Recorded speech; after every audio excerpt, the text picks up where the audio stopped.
Should I start? Good afternoon, everybody. The topic for today's shir is recalibration in Elul. That Elul, it's time to recalibrate. And for years, I've been struggling with the month of Elul. As a matter of fact, I would have to look on and see how many times in the past few years here at Beit Avichai I spoke about Chodesh Elul. One year, I was staying away here, one year I spoke about whether Elul in itself, in its essence, is a time of tshuva, or only because it's preparation for Rosh Hashanah Yom Kippurim. And the reason why I struggle with Chodesh Elul, as opposed to Yom Kippur, Aseret Simei Tshuva, is because there's really very little in Chazal. And when I speak about Chazal, I speak about the Torah's Hanigla, the revealed Torah, Tanakh, Gemara, Mishnayos. Very little that connects Chodesh Elul to the Chodesh of Tshuva, to the reputation that Elul has today. And in truth, when someone saw the announcement, a good friend of mine saw the announcement of the shir, he called me up and he said to me, "Tell me, are you going to be discussing Hasidus in the shir?" And I said, as a matter of fact, I am. If you look at source number 6, you'll see the Likutei Torah from the Alter Rebbe, the first Lubavitcher Rebbe. That being said, I do want to begin the shir by speaking about some reference to Elul in Chazal. And I'll begin with the weaker references and end up with the strongest reference. So the first reference is in Sefer Avudraham, that he quotes a medrash, and he says, "Va'omer v'medrash al derech tzachotz." Sort of like in a joking manner, he quotes this medrash. But he says the medrash is, in other words, what he's saying is that the medrash is not to be taken 100% literally, but there's a certain idea in this medrash. Besides, it's a medrash. So we know that right now we are holding in the Zion the Nechemta, the 7 weeks of Haftorahs, of Nechama, of comfort. As a matter of fact, this past week there was a machlokas, the Mechaber and the Ramah. Should we read the regular Haftorah of the 7 weeks on the Yasahara, or should we read the regular Haftorah of Shabbos Rosh Chodesh? And Minhag Ashkenaz, the Ramah says, is to read the regular Haftorah of Minhag Ashkenaz, because the regular Haftorah of Rosh Chodesh also has words of Nechama, words of comfort in it. But the Medrash says like this, that HaKadosh Baruch Hu begins, the Hanavi begins, with the words of HaKadosh Baruch Hu in Shabbos Nachamu, the week after Tisha B'Av, Nachamu Nachamu Ami. So, my nation should be comforted.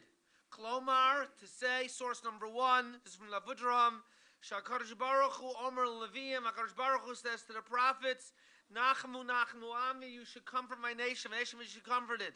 And what happens? The next week, the Navi responds with the words of Am Yisrael, Valzem Meshivas, Veshiva Knesset Yisrael. The Jews respond to HaKadosh Baruch Hu. Vatomer, they'd say, Tzitomer Tzion Tzion, they say Tzion Azavani Hashem, that Hashem has forsaken us. So they refuse to be comforted. They respond and say, comforted, God has forsaken us. Klomar, Eini mitpayeset minachamas hanavim, I will not be comforted, I will not be appeased with the comfort of Nevi'im. For Omer, Uri, Livshi Oz, Ro Hashem, Uri Kimei Kedem. So HaKadosh Baruch Hu says to awaken. He says, Makom Hashem Aftir, Makom Aftorah Zu Aniyah Suara, Lomar. He says, so Lomar, Aniyah Lomar, the poverty-stricken tempest does not have the mercy it needs. He says, Klomer Nevi'im Chozrim V'Orm L'Sadrov N'HaKadosh Baruch Hu Hinei Knesset Yisrael N'Sbaisav V'Nachum Shalanu. That's very nice you saying this, but Am Yisrael, Ani Yisrael Laluchama. They're not comforted. See, he says, so what happens? Al Zech Chozer HaKadosh Baruch Hu says this coming week, so it's really the first Shabbos in Chodesh Elul. Anochi U'Menachemchem. I'm going to comfort you, don't worry. V'Amar Od Rani Akar Lo Yolada. He says, V'Amar Kumi Ori Kiva Orech. So HaKadosh Baruch Hu says we should rejoice. He says, Kumi Ori Kiva Orech, get up my light, your light has come. And then finally, the Shabbos Rosh Hashanah, so he says, Alzem Meshiv Knesset Yisrael, so Osis Ba'Hashem. So he says, so in other words, we see that Chodesh Elul, and based on the Haftorahs, are devoted to HaKadosh Baruch Hu, trying to comfort Am Yisrael to come closer to HaKadosh Baruch Hu. That's the saying. We don't want to be comforted, and HaKadosh Baruch Hu keeps coming and saying, no, you have to see, I'm here for you. I will comfort you. And at the end, finally, we say, so says Hashem. So we see that Chodesh Elul is devoted to that concept of reconnecting to God, based on these Haftorahs. That's the idea, reconnecting to HaKadosh Baruch Hu. And just to explain this Medrash, what's the Medrash saying? So HaKadosh Baruch Hu says, Nachmu, Nachmu, Ami. And Am Yisrael says what? What are you giving us, God? We just want some comfort. We want to go, Hashiveinu Hashem Lecha, V'nashuva Kimei Kedem. We want HaKadosh Baruch Hu to return things the way it exactly were. And that's what we're working on in Chodesh Elul. It's not, we don't want just some comfort. Forgive me for saying this. We don't just want Medinas Yisrael. Mishas Baruch Hashem is great, thank God. We live here now. But we want it all. We want the Beis HaMikdash. We're not just happy with what we have. HaKadosh Baruch Hu gave us so much, but we say we want more. Why do we want more? Because we want the full relationship. And we see that most of the Haftorahs, the bulk of those Haftorahs are in Chodesh Elul. So we see in this Haftorah that we see in this Medrash that Avudraham quotes that there is some reference to tshuva, to reconnecting to God in Chodesh Elul. If you look at source number 2, the Tur again quotes the Psikta. So the Tur says, "Mi Bereshis Yud Zayin v'Tamuz machdim yon parshios doma v'doma." So the Psikta says that what should the Haftorahs be? Every Kehillah can choose the Haftorah they want. Every Kehillah can choose the Haftorah they want. You don't have to, and throughout our history, there were different customs in different Kehillahs. Obviously now, today, most of us follow the same minhag.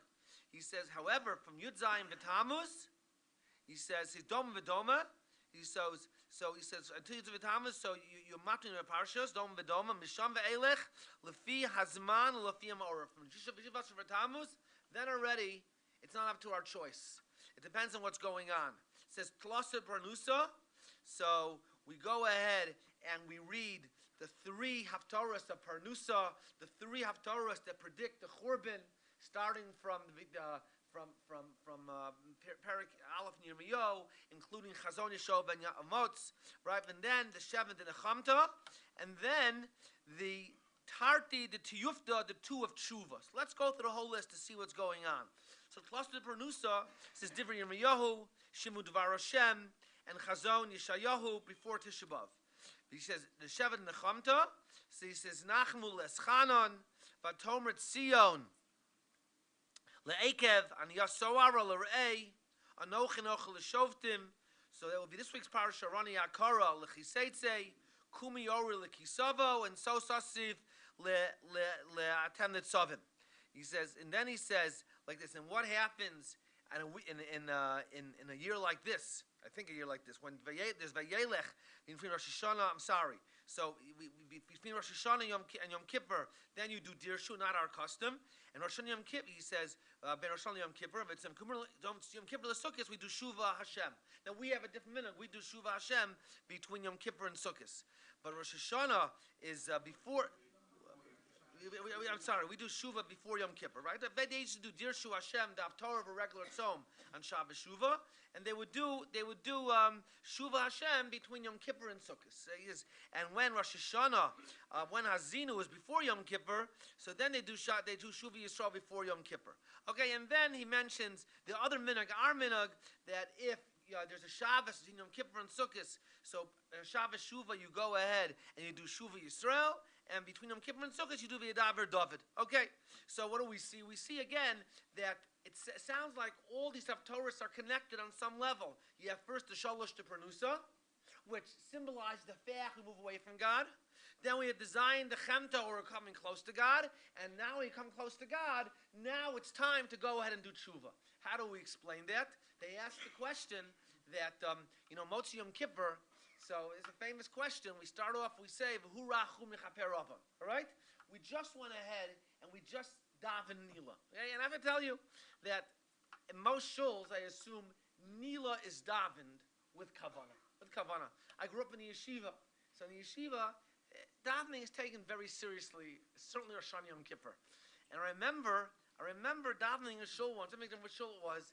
And people were talking during Kiyah Shofar in Musaf Rosh Hashanah. It blew me away, right? And Musaf Yom Kippur. But during Nila, no one talks. Everyone does tshuva. During Nila, in an Orthodox shul that I know of, everyone takes it very, very seriously. Everyone takes it very seriously.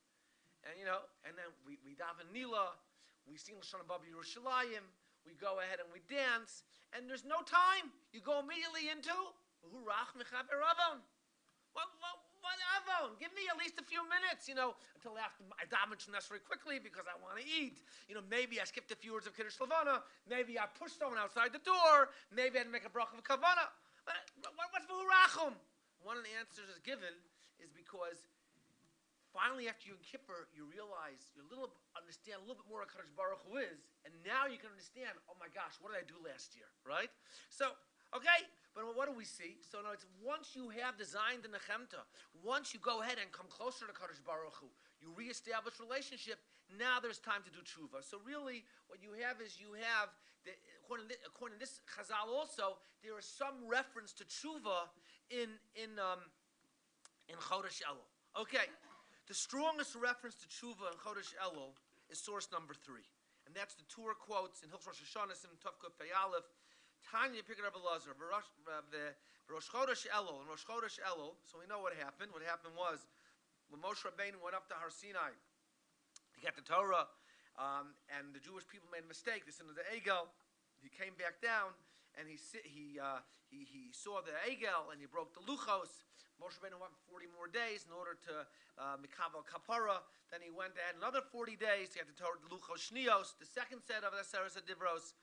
And Rosh Chodesh Elul, Amar Kodesh Baruch LaMoshe, Alei Hara, come to me in the mountain. Come back for a third time. So as Allah, he came up Lekabel Luchos Achronos, to Mikabel the last Luchos. They viru shofar machna, and they went ahead and they blew a shofar in the camp. And no one should make a mistake. Moshe Moshe went up to the mountain. Don't make a mistake in the counting again. Don't come up with Morish Chorish, the thoughts that Moshe Rabbeinu died, that you need to find a new leader. They blew a shofar so everyone knows exactly what's going on. They won't be Oved, worship idols again. And when you blow the shofar, and that shofar is a commitment to be very careful, you won't be over an Aveira. So because of that, HaKadosh Baruch Hu was lifted through the shofar of Am Yisrael. Shenamar, it says, Allah Elokim B'trua, Hashem B'kol shofar. Ulechein, the Torah uses this lashon, it's a very interesting lashon. Hitkinu Chazal, the Chazal were Mesakein. Sheyiyu token Rosh Chodesh Elul, V'chol Shana V'shana, to blow the shofar Rosh Chodesh Elul. So in the words of the Torah, even though blowing shofar in Chodesh Elul is a reshus, and for that reason we don't blow Rosh Hashanah, he uses the word, it was enacted by Chazal to do it b'tzibur in shul.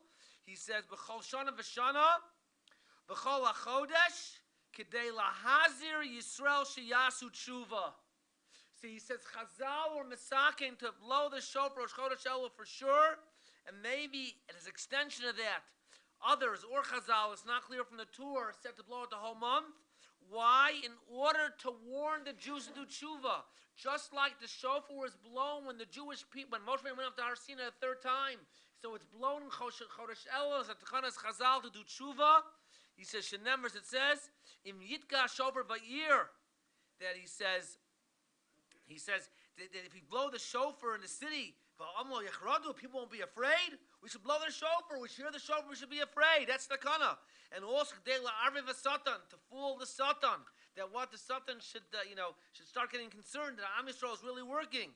He says, Ashkenaz, they mentioned a minute that some they blew in the morning and the evening. So here you see, according to the Medrash, the Torah quotes, there was definitely a Chazal definitely designated already Chodesh Elul as a month of tshuva, and for that reason it was a takana, according to the words of the Torah, to blow shofar from Rosh Chodesh Elul. So I'd like to understand what exactly is Chodesh Elul. What is the tshuva of Chodesh Elul? We'll come to that in a second. It's very important to know because I think people walk around. So first of all, I have to tell you, in the world of yeshivas, Chodesh Elul is very pronounced. Okay? And the truth is, for myself, even though I teach in yeshiva, okay, I'm busy. So I don't know necessarily, if I think about Chodesh Elul like I should.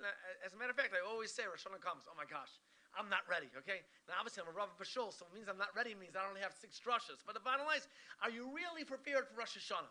You're prepared. So if you really spend Chodesh Elul, you should be prepared. But what is Chodesh Elul? And it's very important to understand Chodesh Elul, because if Chodesh Elul is the month of Tshuva and you're doing the wrong thing, then you're not going to get out of what you should. And the Likutei Halachas, the Baal HaTanya points out, we'll get to it in a few minutes, that Chodesh Elul is not like Rosh Hashanah Yom Kippur. It's very different. Okay, and because it's very different, it's important to understand.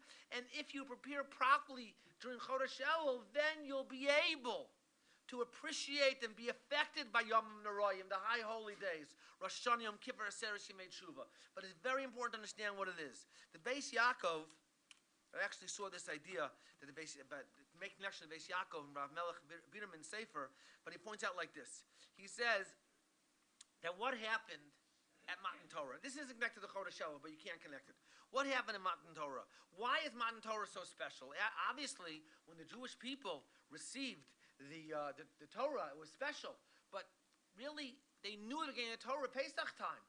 So what made Matan Torah special? So he gives the mashal, he gives a parable. He says that let's say a person goes ahead and, he deals in lead. He deals in lead. And what happens is he buys barrels of lead, and he sells the lead to other people, retail. And one day, we'll say Reuven sells the lead, and one day Shimon goes and Shimon buys the barrels of lead. A barrel of lead. He goes home, getting ready to use it, and he opens the barrel, and he sees there might be a little bit of lead on top, but underneath the little lead, there are tons of gold coins. So all of a sudden, Shimon is a wealthy man. Puts his house up for sale. He's going to move somewhere else. And what's going on, Shimon? What happened? And he tells the story, and he says, yeah, I bought this lead from Reuven, and in the barrel I found all these gold coins. So Reuven hears the story. Well, it's my gold coins. He says, I was Conan, it was mine. How can you have it? So if the money really belonged to Reuven, it'd be right. But he says the bottom line is Reuven cannot be Conan because Reuven did not know that it was his. He didn't know it was there. You can't be Conan something unless you know it was there. A similar shiloh happened last year. I don't know if you follow the news, but I found this shiloh fascinating.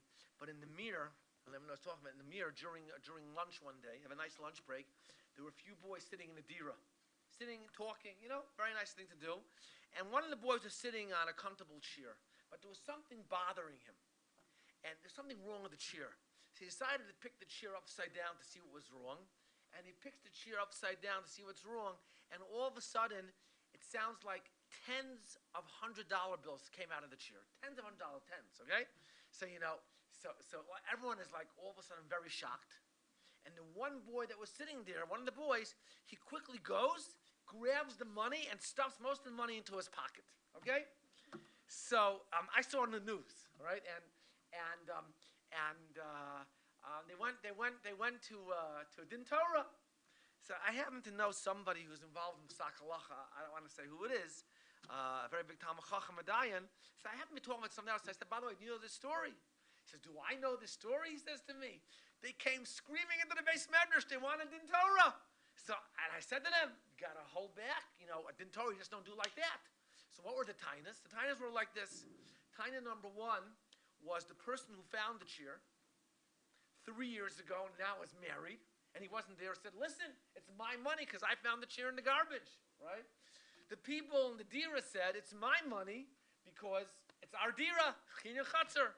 And the guy who grabbed it said, no, it's my money because it was all hefker. No one made a Kinyan it. No one knew it was there.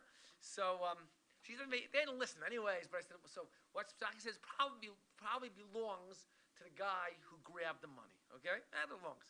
So I'll tell you, so why? Because if you don't realize that it's there. Now, I am not recommending that people should do that. I'm not sure that's the right thing. A similar story, I have to tell you, happened to me.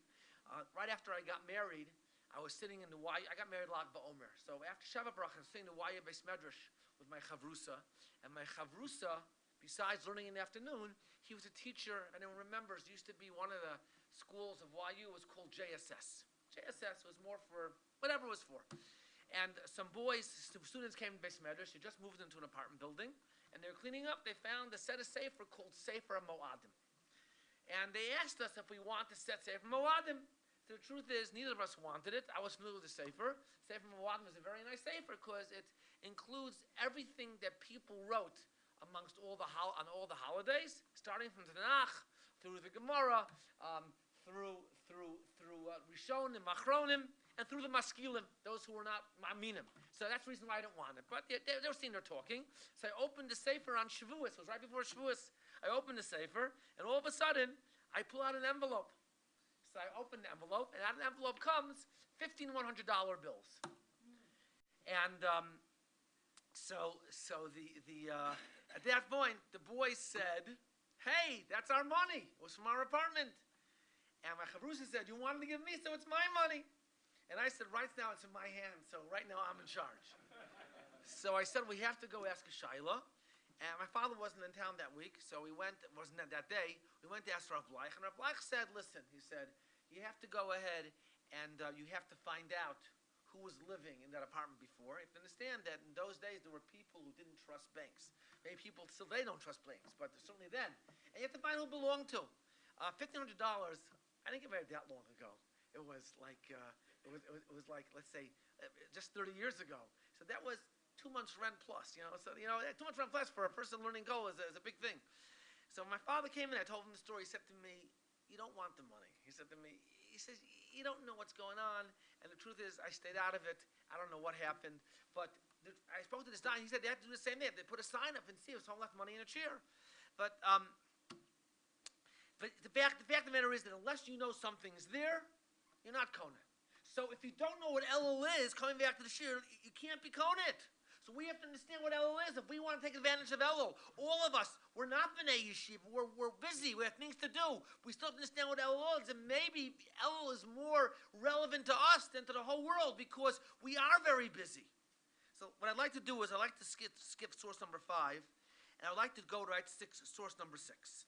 All right? Now, if you've all heard, the Lubavitcher Hasidim, and this is based on source number 6, they refer to Elul as Melech Basodeh. The king is in the field, all right? The king is in the field. All right, so come Rosh Hashanah, the king is not in the field anymore. Right now, HaKadosh Baruch Hu is in the field. And the question is, what does that mean that the king is in the field? If we understand what that means, we'll understand what Chodesh Elul is about. It's a very important idea. So he says like this. He starts off and he says, and I'm going to read most of it. Ani l'dodi v'dodi lidus in Parshas Rei. Everyone knows, I am to my beloved, and my beloved is to me. So the first point in this pasuk is, it's not what starts first. I'm to my beloved. Ani l'dodi. In other words, I'm supposed to start it. It's not like HaKadosh Baruch Hu starts it. That might be Rosh Hashanah Yom Kippur. But Ani l'dodi. Once we have I to my beloved, then HaKadosh Baruch Hu responds, l'dodi li. So what's the idea? See, he says that Chodesh Elul begins with Ani l'dodi. What does that mean? It's Arosa de Lateta. What does that mean? That it starts off from the bottom. It's not that it starts off from Shemayim. We have to begin. We have to arouse our connection to Kadosh Baruch Hu until Rosh Hashanah Yom Kippur, and then after Rosh Hashanah Yom Kippur, so then our Kadosh Baruch Hu comes down from the top. So first it's Ani l'dodi. We begin it. We create it, and then HaKadosh Baruch Hu responds in Chodesh in Chodesh Tishrei. It says Smolo Tachas Roshi. He says, so first his left hand is under our head, the left, then the right hand hugs us. We have to start. Okay, so what does that mean? Because he says in the third line that Rosh Hashanah Yom Kippur is the time that God openly reveals himself. He says, and that's when we speak about all Hashem Melech, we talk Melech Elyon, that HaKadosh Baruch Hu openly reveals himself. He says that even in the hidden worlds, everyone is afraid, is in awe of HaKadosh Baruch Hu. He says, and then it goes upon everybody. So he says that's Rosh Hashanah Yom Kippur. So he says, and this is V'dodi Li. So if you turn the page, but first, the top line of the second page, first we have to go ahead and awaken this by our own movement from below, which is Elul. So what he says, and he says, again, there are a lot of Kabbalistic concepts here which I don't understand, but Elul is the time that the 13 midos of God are revealed, 13 midos of Rachamim. That's why we say Slichos, and the Sfardim say Slichos Hol Chodesh Elul. So he says, so he asks the question, the second line. So if Elul is so special, why is Elul a weekday? Elul is a weekday. As a matter of fact, I think that Chodesh Elul, correct me if I'm wrong, from Rosh Chodesh Elul until Erev Rosh Hashanah, we skip one day of Tachanun. If you're not Hasidic, I think not. I think it's a full month, unless there's a sandik, a bris, or a chasan. You're not gonna skip one day of Tachanun. So he asked the question: why is it Yemos HaChol? Why isn't it Yontif like Shabbos and Yontif? Because on Shabbos and Yontif there is a much greater revelation of God. So we should make it more Yom Tovim. It should be more of a holiday to see God more. He says, especially at the time of the revelation of Yud Gimel Midos. He says like this. Uvavadai, at the end of the third line, Yesh Hefresh Gadol ben Yom Kippur ben Elul. There's a big difference in Yom Kippur and Elul. Elul is not Yom Kippur. Achina Yuvan, he says, he gives a mashal. He says, if you want to go see a king, it's not easy to go see a king. It's not easy. You have to go ahead and you have to make an appointment. You have to, and even make an appointment. I have to tell you, if, I'm not calling him a king, but, I'm a Soloveitchik. Okay, let's call a spade a spade. Okay, Netanyahu knows the Soloveitchiks. He knew my father, all right? I guarantee you, I could not get into Simeon Netanyahu unless he would think I would bring him votes. That's the only reason, okay? All right? President Trump knows the name Soloveitchik. He might not pronounce it right, but he knows the name Soloveitchik. Okay? I couldn't get in right now. Okay? However, he says, and when I go see a king, it's very difficult to go see the king. However, when the Melech is Basada, then everyone can go to the Melech as long as you pass, he says, as long as you pass security. He says, his words are, before he comes to the city, Yotzin Anshe Ir Likraso, everyone goes out to see him. Umekablim Panav Besada, and they go ahead to receive him in the field. Vazrashayin Kol Mi Sharotze Lotzeis, anyone can go out. He says, Lahachvil Panav, who Mekabel es Kulam Besever Panav Yafos. He receives everyone Besever Panav Yafos. Umara Panav Sochos Lekulam, and he shows half-faced everybody. Ubelechto Ira, when he goes into the city, Harehem Hocham Acharav. However, when he goes into his royal palace, so only those have permission go in. Those who have and that's the idea of Chodesh Elul. In Chodesh Elul, that HaKadosh Baruch Hu is Basada, there's not a yontif. Everyone can see God. No matter where you're holding or what you're doing. You don't have to be the holiest person on earth. A person whose thoughts are like in Shmei Shemayim, the highest of heavens. Even a person who's rooted on earth. Obviously, you have to connect in some way.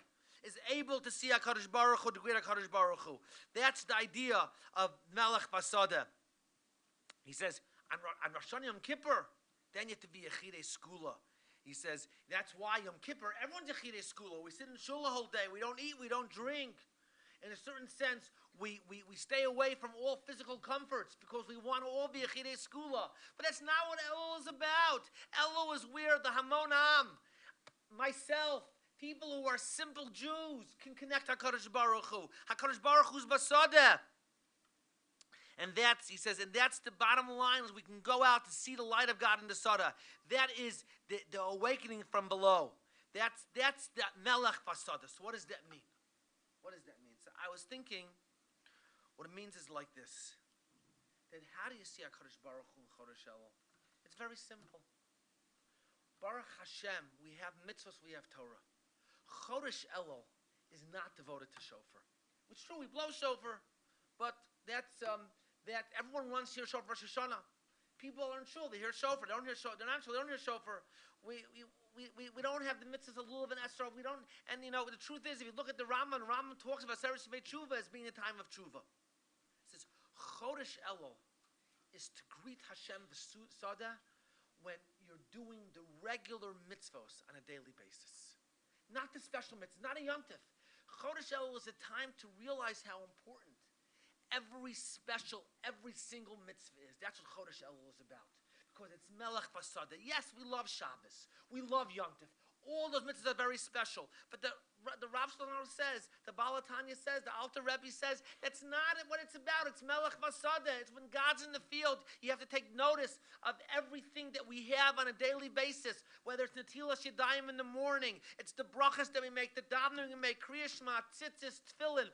All these are very special mitzvahs. They're all very, very special. You know, there's a famous story about the Vilna Gaon, which it's very hard to know exactly what happened. But there are two girsos in the story, and the one girsa is correct. So the Vilna Gaon's yahrzeit is on Chol HaMoed Sukkos, supposedly, so Chol HaMoed Sukkos. And they say that right before he died, he picked up a mitzvah. So the way the story goes down, he picked up the mitzvah tefillin and said, this mitzvah tefillin is so special. He says, it's worth 1 second of tefillin is worth more than Olam Haba. That story can't be true because the Vilna Gaon did not wear tefillin on Chol HaMoed, okay? So they say the story is about tzitzis. Okay, the story is about tzitzis. But he says, that's what Chodesh Elul is about, is to realize how special every single mitzvah is. It's hard. It's not easy. Melech Masada. Because why? Because every mitzvah helps us connect. When we do a mitzvah, we connect HaKadosh Baruch Hu. We have a role in life. We have a value. There's a purpose in our life. And that's Melech Masada. There's nothing special, just every mundane mitzvah, Do you realize how special mitzvah is? To think about it, I have to tell you that one time, just to understand how we're supposed to feel about mitzvahs. There's one time I was driving from Chicago to New York. I was driving on Route 80. It's a long ride, 16 hours. I was driving on Route 80. I just was out now. If anyone has rode on, I don't know what it's like today, but it was a 2-lane highway with trucks all over the place. Right? And as I was slowing down right before I guess the Delaware water gap, the toll, I hydroplaned. I took a 360-degree skid, and it was a nice. I didn't get hit. I will tell you that my blood pressure for those minutes must have been because my pulse was really beating. Okay, it's like I crossed the water gap. I got off the road. I went to a gas station. I bought a can of Coke, not understanding why I bought a can of Coke and my pulse was speeding so much. But anyways, and for half an hour, the next morning, the tefillin the next morning, it's like you just realize, wow. That's how we're supposed to feel about mitzvahs, and that's what Chodesh Elul is about, to realize that every single mitzvah is important. If you go ahead and you look at the Rambam in Hilchos, there's a, I might have mentioned the story before, but I think they have this in New York. Maybe in New York everyone sees it. You know, in Chicago, they used to have on busy street corners newspaper stands. I see it in New York, newspaper stands. And the truth is, they didn't even sell newspapers. They didn't sell candy. They sold newspapers. Chicago Tribune, Chicago Sun-Times, Chicago Daily News. And you would stop the car, you'd open the window, roll the window down actually in those days, and you'd go ahead and speak to the guy. You'd throw him a dime, a nickel, a quarter, whatever it was. He'd give you a paper. He was open on Shabbos 7 days a week. But he was a Jew who came from Europe. And one time, we were talking to him, and he said to us, he says, the Shabbos that I left Europe, before I left Europe, I was afraid of going to America. I was afraid what would happen to me. And that Shabbos was a bar mitzvah in shul.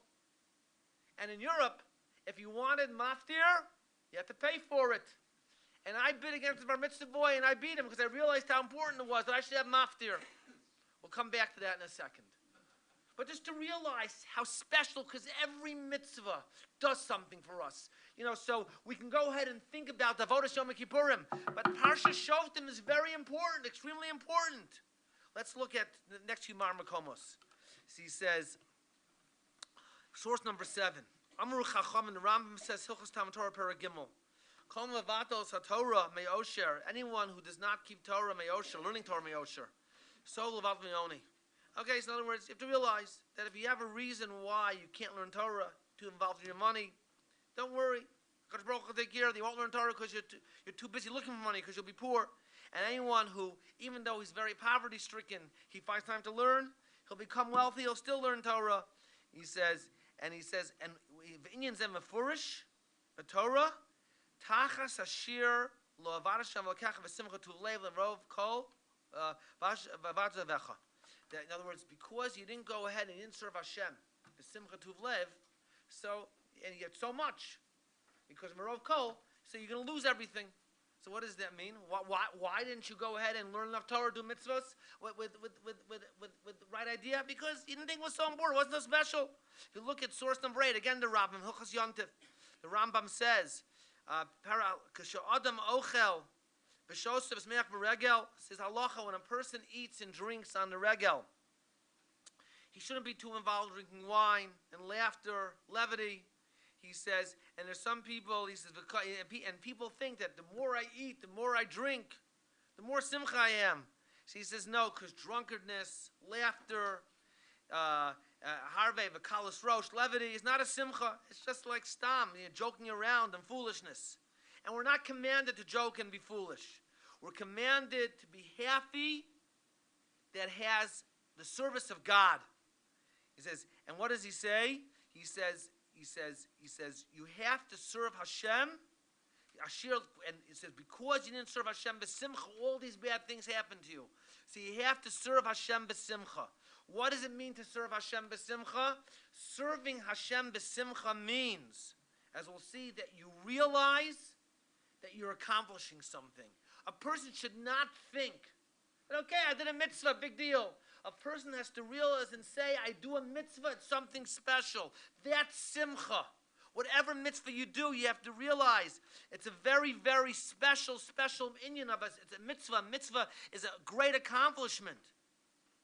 He says, and for that reason, he says, and that's the avod that's be done b'simcha. You know, simcha doesn't mean you walk around with a smile on your face.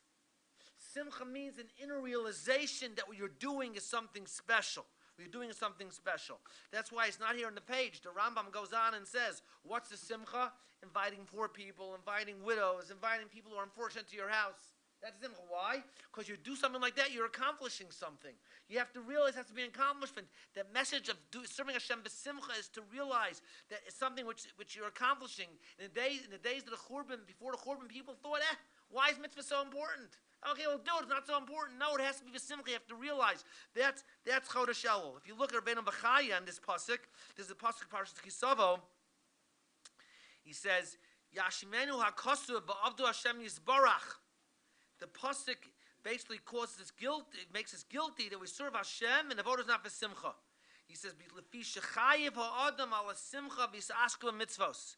He says, because a person is obligated to serve Hashem b'simcha when he does mitzvos. V'asimcha, and he says, b'maisa mitzvah b'nei atzma. And the simcha and the maisa mitzvah is the mitzvah by itself. So what does that mean? Everyone knows, Nachman Veslov says, mitzvah gedol yos b'simcha, big mitzvah be b'simcha. Rabbeinu Chai says no. The mitzvah is to do mitzvahs b'simcha. That's the idea. He says, besides the schar and the mitzvah, you do it b'simcha, that's what's involved. And therefore, Al-Kain Yanish B'kan, it punishes, it cascades a person who serves Hashem, he doesn't do it b'simcha. And therefore, a person has to do the mitzvahs b'simcha. Now, what does it mean b'simcha? What does b'simcha mean? I said before. So Rabbeinu Bechaya quotes in Medrash Rus that what happened?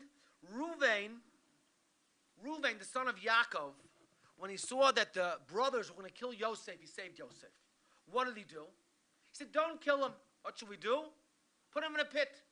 What should Reuven have done? Reuven should have grabbed Yosef, carried him on his shoulders, where? Back to Yaakov Avinu. But he didn't. And he says, why didn't he do it? It's a good question. But he says, but the Medrash says that if he had known that the Torah would write about him, that he saved Yosef, he would have carried him back to Yaakov on his shoulders. And it goes on. If Aaron HaKohen had known that when HaKadosh Baruch Hu told Aaron, go meet Moshe Rabbeinu, the Torah will write, V'roacha v'samach v'libo. The Torah would write that Aaron would be happy in his heart. So then he would have come out to greet Moshe with a whole band. He says, but he said that he didn't know. And if Boaz had known that the Torah would write about what she gave Rus, he would have given her a better meal. What does that mean? They were interested in the PR. My father explained they didn't realize his actions meant anything. That these actions really had a lot of relevance, had a lot of significance. And because of that, they didn't do it. They didn't do it the way they should have. But if they had realized that the Tanakh, the Mikra, the Pesukim would write about them, and it was very significant that it even be written about, they would have done it with much more enthusiasm. That is Simcha. Simcha is to realize the significance of every event. Every mitzvah that we do, tzedakah, everything we do, kibbud avim, everything is so significant. You have to realize how significant every mitzvah is. That's the idea. That's the idea of the Simcha. In Malachim Aleph, Perek Ches, source number 11, so it says that after the Chanukas Beis HaMikdash, by Yom HaShmini, Shilach Za'am, Shlomo sent the nation, Vayavarchu es HaMelech, they blessed the king, Vayelchu Aleihem, they went back to their tents, Smeichim v'tov elev, happy with a good heart. Al kol HaTova, of all the good Hashem did for them, for David Avdol, Yisrael Amo. So the Gemara says, what does it mean, Smeichim v'tov elev? So Gemara says, so they went to their tents, and they found that their wives were all able to be with them. They weren't nidos. And smeichim, they were nenefreziv ashchina. All right? And then, v'tov elev, the Gemara says, remember this is the culture of that time, that all their wives became pregnant and gave birth to a boy. Why a boy? Because I think in those days, when you had a male child, that symbolized continuity. But I want to focus on smeichim. They were happy. Why? Because they were nenefreziv hashchina. They all had hana. They benefit from being close to the Shekhinah. What does that mean? You're sameach when you realize you do something. When you realize something's special, something's real. That's simcha. You have to have the simcha. And I think that's what Chodesh Elul is about. Chodesh Elul is really about understanding and appreciating what simcha is. There's an interesting Gemara, and I'll go back and do that right now in source number 5. Source number 5, the Gemara, it's Gemara Maseches Yuma. Gemara speaks about, during the time of Shimon HaTzadik. Shimon HaTzadik was a great Kohen Gadol. I think he was a Kohen Gadol for 40 years. And until the time of Shimon HaTzadik passed away, there were a lot of miracles that happened constantly in the Beis HaMikdash, in the temple, constantly. Okay, and one of the miracles was that there was always enough food to go around for the Kohanim. In other words, when they had the Omer, the Shtei HaLechem, the 2 loaves of bread, the Lechem Panim on Shabbos, every Kohen got enough to eat. He says, but what happened after Shimon HaTzadik? There were certain years, not every Kohen went ahead and got a kazayas from that korban. Not every Kohen got. Some years they did, some years they didn't. Sometimes they got the size of a bean, not a size. So those who got the size, some of the Kohanim would say, listen, if there's not enough for everybody and I can't fulfill the mitzvah, I don't want to take where someone else can't have. And some went and grabbed their neighbor's portion so they could be Mekayim the mitzvah. Okay? Why? Because being Mekayim mitzvah is something very special. So it's fascinating. The Gemara says, if you look towards, this is Daf Lamed Tes Amud Beis, towards end number 5, so it refers to someone who did that, grabbed someone else's portion, a chamsan. And the Gemara says, what's a chamsan? A person who grabs something. And the Gemara says, how do you know that? So it quotes a pasuk at the very end of source number 5, Limdu Heitev. So learn what's good, Dirshu Mishpat, seek out justice, Ishru Chamutz. So go ahead and straighten up the person who has been grabbed from. So the Gemara says, Ishru Chamutz, you should straighten up the person, you should help the person who's been grabbed from, and not to go ahead and straighten and pick up the person who grabbed. So the question is, why would I think to go ahead and to be miyasher, to straighten out the person, help the person who grabbed? Because you could say, listen, why did he grab? He grabbed to do a mitzvah. Wow, that's amazing. No. Even though a mitzvah is very special, you still shouldn't grab. And that's something, but we see from here the eagerness people had to go ahead and do a mitzvah. And that's what I think that Elul is about. Elul Melech Basada. There aren't special mitzvahs, but we have to work on ourselves and to realize how special a mitzvah is. For a number of years, I've been talking that one of our problems today, Klal Yisrael. So one of the problems is there are a lot of Jews who don't want to live in Eretz Yisrael. Okay, fine. Another problem, even for Jews living in Eretz Yisrael, we're quite happy about a Beis HaMikdash. Why? Why not? After all, I have, I'm Mekayim mitzvos. I love Yom Tovim. There was one year, I mentioned this before, where I went into a bookstore to buy kinos. And I bought a Mesivta on kinos. And there was a soft cover, and there was a hard cover.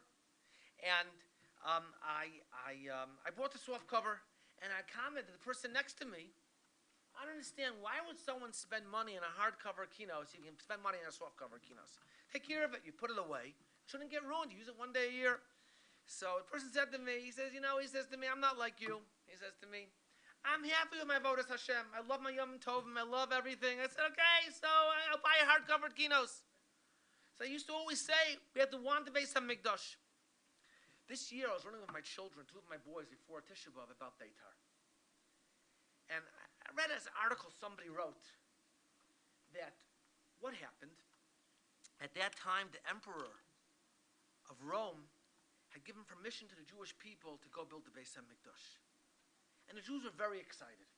And as a matter of fact, there were people coming to Eretz Yisrael from all over the place. It raised a lot of excitement.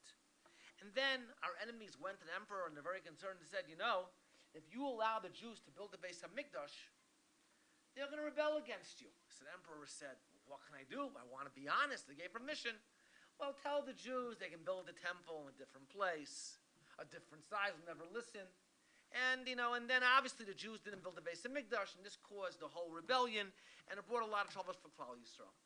And I looked it up, and it's a medrash. The medrash says that Vimei Rabbi Yeshua ben Chananya, source number 13. I'm not going to do the whole medrash, but Gazra Malchus Risha, the medrash in Parshas told us the wicked kingdom Rome made a decree they should build the Beis HaMikdash.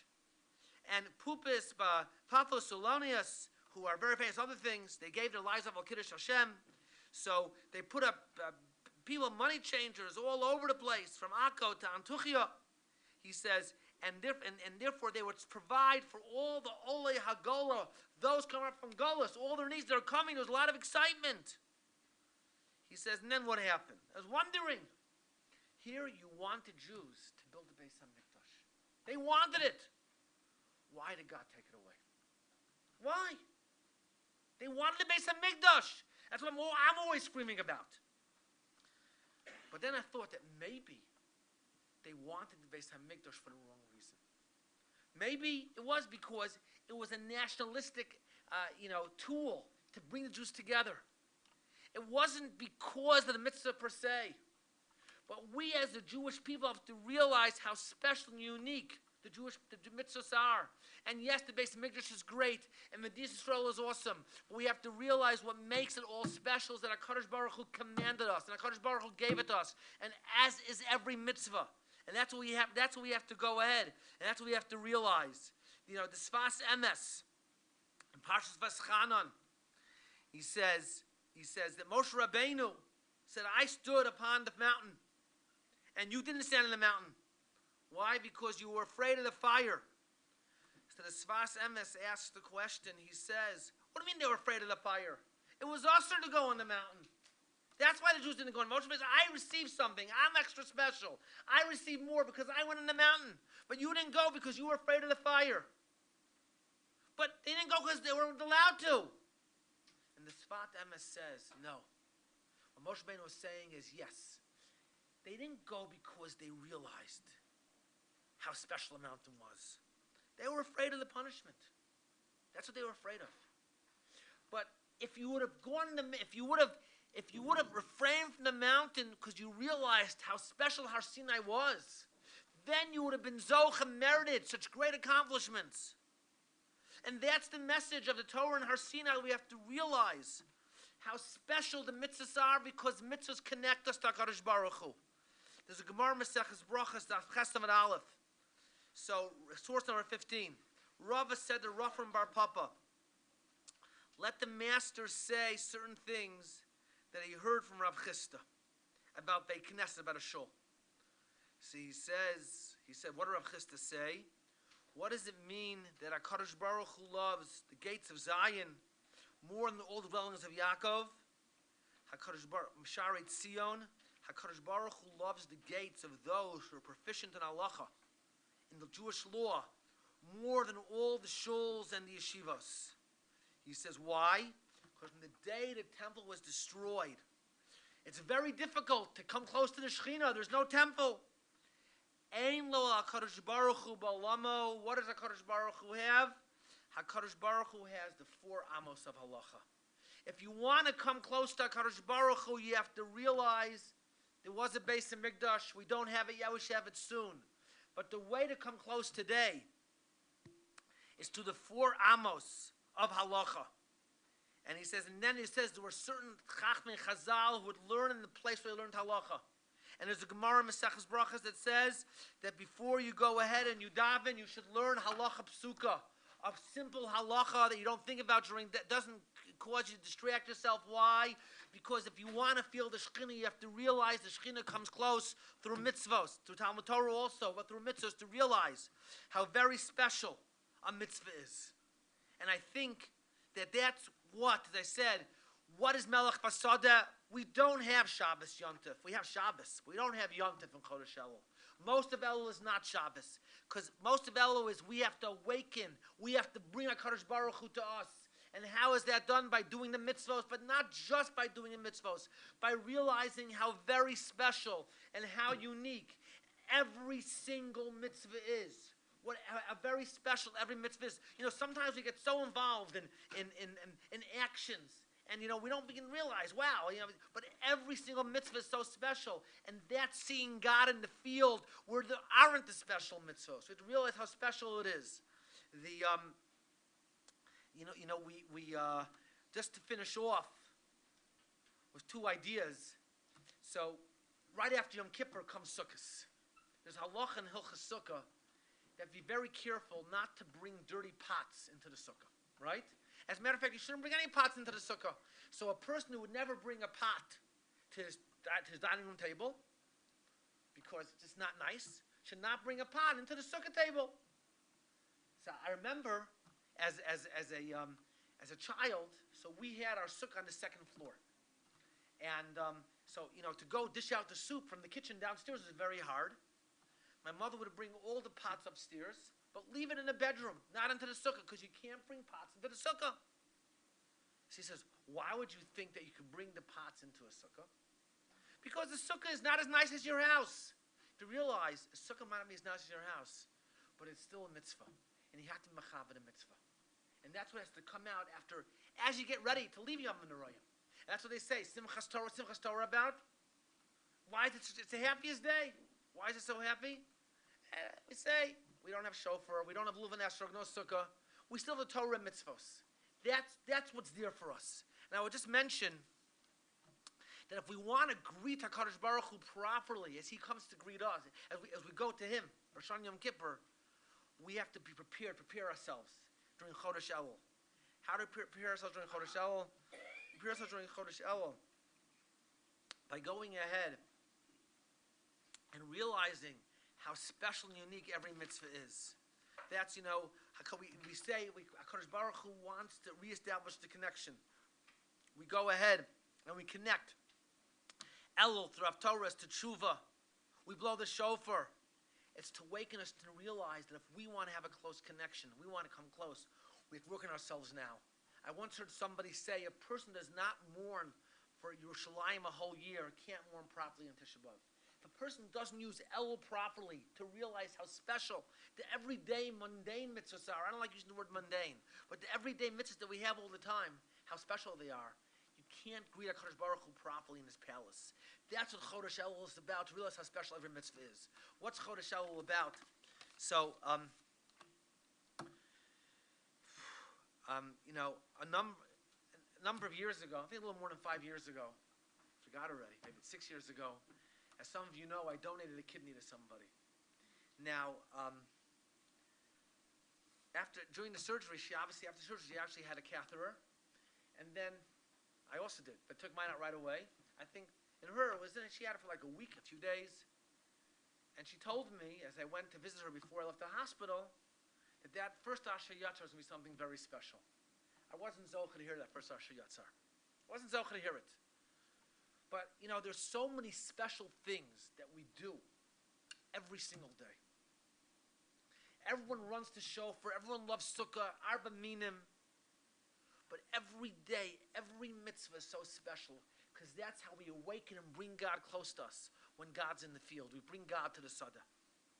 And Chodesh Elul is that time to focus and realize how blessed we are, how special we are. We have these mitzvahs. And these mitzvahs will help us come to God in the Sada which will in the end enable us to go into God's palace in the Yom Noraim. I think the next year is after Rosh Hashanah, right? What about the story about the story, yeah. Oh, the maftir. So I think actually that I hate to say it, that you're right. I think the first story about the maftir is, my father wouldn't have done that. I'll just tell you why. Because even though you really want a mitzvah, but you should just know that there were many gedolim in Europe. I saw this, that they wouldn't go ahead and do a mitzvah if no one else could do the mitzvah, and that's why those people, so that knew him, wouldn't take a piece of the korban if not everyone else can get. They would separate themselves. Okay? Because realize, even though a mitzvah is very special, but if you're going to do the mitzvah at the expense of somebody else, think about other people also. That's the idea. So you're right. A person has to know, and he could have gotten a regular Leo also. I would just say. All right? I'm not saying anything different would have happened, but he could have gotten a regular Leo also. Next year is the Thursday right after Rosh Hashanah. Have a wonderful year.